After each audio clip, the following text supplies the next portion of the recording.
The doctors pronounced me dead 3 times. Like flatline. I'm sorry, ma'am, your son is dead. Wait, he's alive. I'm sorry, ma'am, your son is dead. Wait, he's alive again. I'm sorry, ma'am, your son is dead. Wait, he's alive. Like, the doctors didn't even know what was going on. How?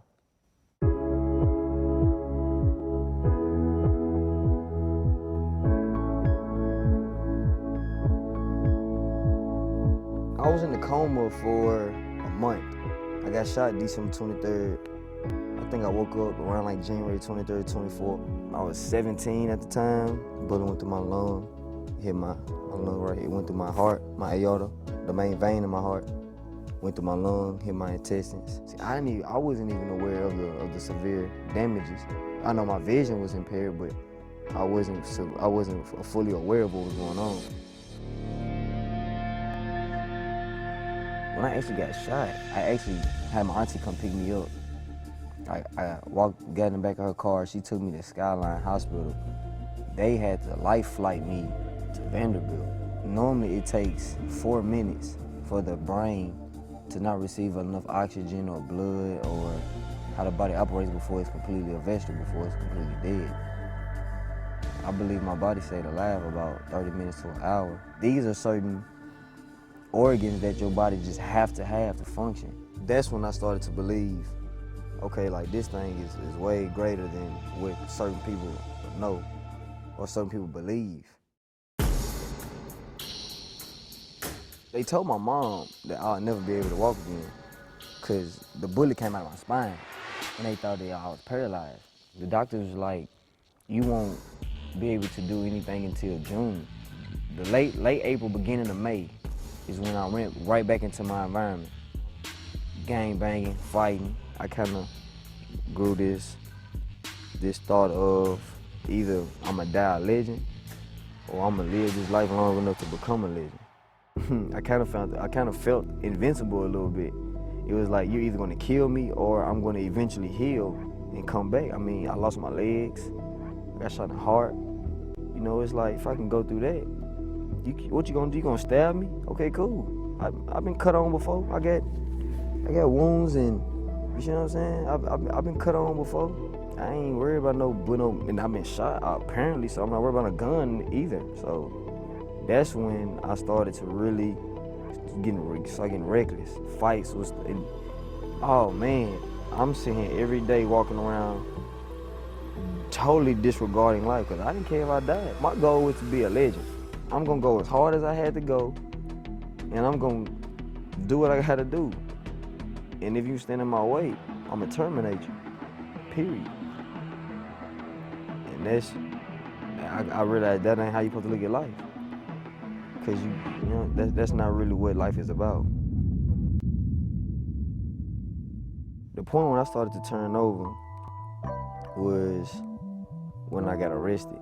That's when I really started to sit back and view life for what it really was. My homeboy ended up getting caught, and he ended up turning into a CI.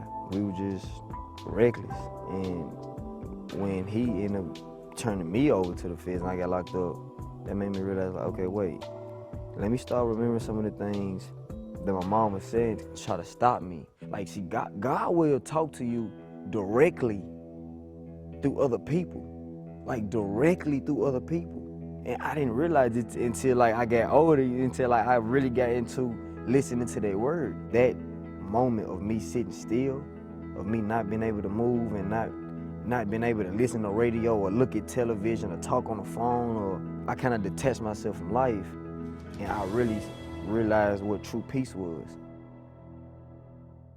When I was 21 years old, I thought I had it all. I had a truck, I had 2 Infinities, I just bought a GT Mustang. Like, I'm buying cars, I bought my little sister, I'm buying Louis Vuitton, everything, condo downtown, and I was the loneliest in the world. What I had to do to get there, it burnt a lot of bridges and relationships with people that meant way, like that was way more valuable than that money. Way more valuable. And that's what a lot of people don't understand. We putting money before people. But once you run out of people, what is this money gonna do for you? It's nothing.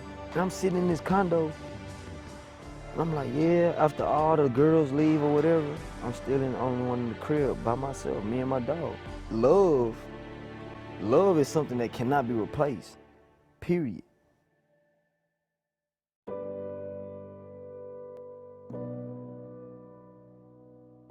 We want to say to the world, our God is a God of resurrection.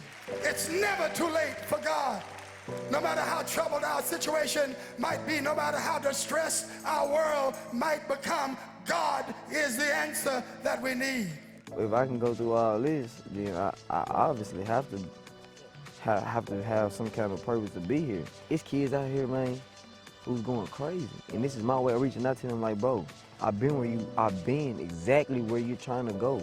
But it's about elevating to a position in life where you see the bigger picture, where you can actually be educated enough to instruct somebody else to see what the real values of life is.